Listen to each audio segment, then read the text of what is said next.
हजरात, सीरिया ने हिम्मत दिखाकर इजराइल के आगे शर्त रख दी है। सीरिया के विदेश मंत्री ने कहा है कि अगर एग्रीमेंट चाहता है इजराइल तो साइन करने से पहले इजराइल को हमारी टेरिटरी सीरिया के बॉर्डर से बाहर निकलना होगा, वापस जाना होगा। सीरिया के विदेश मंत्री ने यह भी क्लियर कर दिया कि हमारे लिए सबसे बड़ी मुसीबत, सबसे बड़ा चैलेंज सिर्फ इजराइल है। अब आप सोचिए कि सिर्फ 14% सीरिया की आवाम चाहती है कि इजराइल से डील हो जाए, वरना सभी लोग मरने को तैयार हैं। इजराइल से नॉर्मलाइजेशन के लिए राजी नहीं है। उधर सीरिया के शहर में एक बार फिर से धमाका हुआ, कई लोग बुरी तरह से घायल हुए और आपको बता दूं कि इस धमाके के पीछे कौन है क्लियर नहीं हुआ।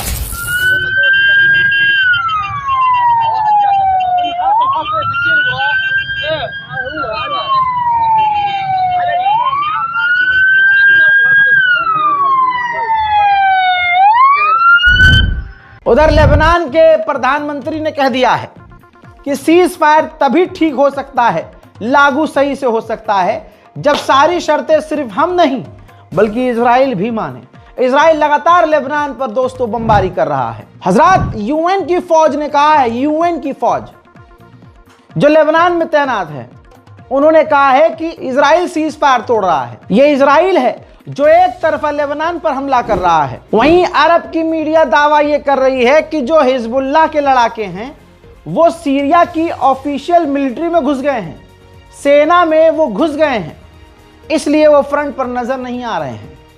क्या अब लेबनान की ही फौज हिजबुल्लाह बन चुकी है या दोनों ने एक दूसरे को ज्वाइन कर लिया है? अगर ऐसा होता है तो इजराइल की नाक में दम होगा। उधर नेतन्याहू ने किया है बड़ा ऐलान, कहा है सीज फायर का सेकंड फेज गाजा में जल्द शुरू होने वाला है।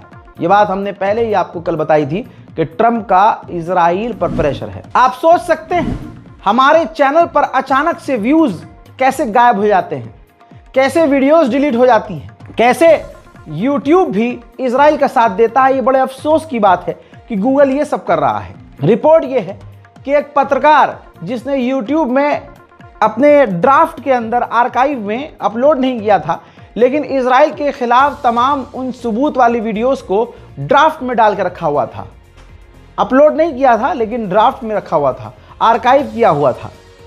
आपको बता दूं कि यूट्यूब ने इजराइल के कहने पर उसके ड्राफ्टेड और आर्काइव्ड तमाम वीडियोस को डिलीट कर दिया, तमाम सबूत मिटा दिए। यानी अगर आप कुछ पोस्ट नहीं कर रहे हैं और आप ऑनलाइन कहीं इजराइल के खिलाफ सबूत रख भी रहे हैं जो सिर्फ आप देख सकते हैं, तो यह आपकी गलतफहमी है। इजराइल भी पीछे से उसको देख रहा है कि आप इजराइल के खिलाफ क्या सेव करके रख रहे हैं, और फिर इजराइल उस कंपनी जहां पर आप सेव करके रख रहे हो उसके मालिकों को ही कहता है कि भाई इसके प्राइवेट ड्राइव में ये रखी हुई है, जरा इसको डिलीट मार दो। और यूट्यूब और गूगल ये सब कर रहे हैं। खबर ये आ रही है कि अमेरिका और इजराइल समुद्री इलाके में नेवी ड्रिल करने की तैयारी कर रहे हैं। फिलिस्तीन और गाजा की आजादी के लिए ऑस्ट्रेलिया के लोग भी सड़कों पर उतरकर प्रदर्शन कर रहे हैं।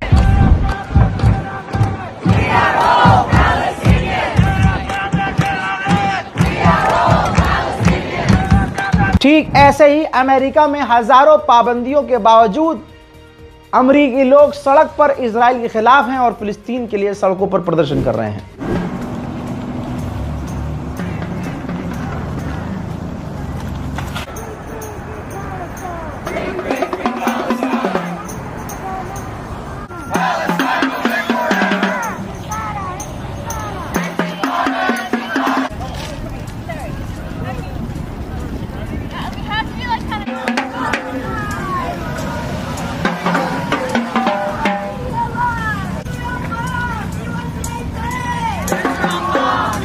ब्रसल्स का भी यही मंजर है। ब्रसल्स में भी इजराइल के खिलाफ फिलिस्तीन के समर्थन में लोग सड़कों पर हैं। जर्मनी खुला खुला इजराइल को सपोर्ट करता है। जर्मनी के चांसलर इजराइल के दौरे पर हैं। जर्मनी के चांसलर इजराइल का खुला सपोर्ट कर रहे हैं, लेकिन जर्मनी की आम जनता सड़क पर उतरकर इजराइल के खिलाफ प्रदर्शन कर रही है। विवा, विवा, पालेस्टीना, विवा, विवा, पालेस्टीना, विवा, विवा, पालेस्टीना, विवा, विवा, पालेस्टीना, विवा, विवा।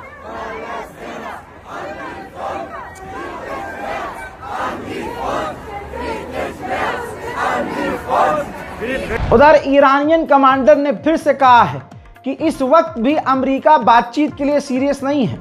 अमेरिका को इस बात को मानना होगा कि न्यूक्लियर एनर्जी का हक हमें भी है, हम पर जबरदस्ती अमेरिका नहीं कर सकता। अरब देश मिलकर ईरान के 3 आइलैंड को जबरदस्ती यूएई का बार बार कह रहे हैं। हाल में बयान दिया है अरब देशों ने, गल्फ कंट्रीज ने। अब ईरान के पार्लियामेंट स्पीकर ने कहा है कि हमारे पड़ोसी देश हमारे सब्र का इम्तिहान ले रहे हैं। जो चीज हमारी है सो हमारी है।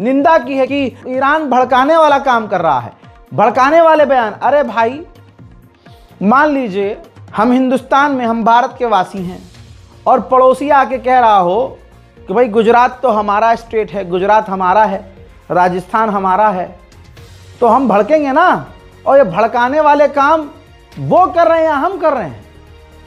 उल्टा चोर कोतवाल को डांटे। हजरात, अजरबैजान और इजराइल के जैसे ही करीबी होने की, मतलब ऐसे करीब हो रहे थे। परसों ही बताया था मैंने, कल ही बताया था कि जो इजराइल के मिलिट्री ऑफिशियल हैं वो अजरबैजान के दौरे पर हैं। ठीक एक दिन बाद ईरान के विदेश मंत्री अजरबैजान पहुंचे हैं। जाहिर सी बात है अजरबैजान को हिंदी में समझाने गए होंगे कि इजराइल से जो तुम कर रहे हो करो, लेकिन हमारे लिए खतरा मत बनना। ईरान ने कहा है कि 50 और ईरानियों को अमेरिका डिपोर्ट करने वाला है ईरान, लिहाजा हम उनको रिसीव करने की तैयारी कर रहे हैं। हजरात मोहतरम, ईरान के पूर्व विदेश मंत्री ने कहा कि फिलिस्तीनियों का अरब से ज्यादा ईरान ने साथ दिया, हमने साथ दिया है। अरब के देशों को कॉफी सूंघनी चाहिए ताकि वो सही और गलत की पहचान कर सकें और हमारा साथ दें। Prime Minister Rabin decided to replace the enemy in order to convince the Israeli populace that it needed to talk to the Arabs, and that enemy was Iran. Isn't it time for our Arab friends to wake up and smell the coffee? We want to work with the Arabs. We have paid a heavy price. I tell you, not a single shot has been fired in the past 45 years. उधर Iran के commander ने कहा कि हमें अपनी तमाम मिसाइलों को स्टील्थ बना लेना चाहिए ताकि हमारा दुश्मन उन मिसाइलों को भांप ना सके।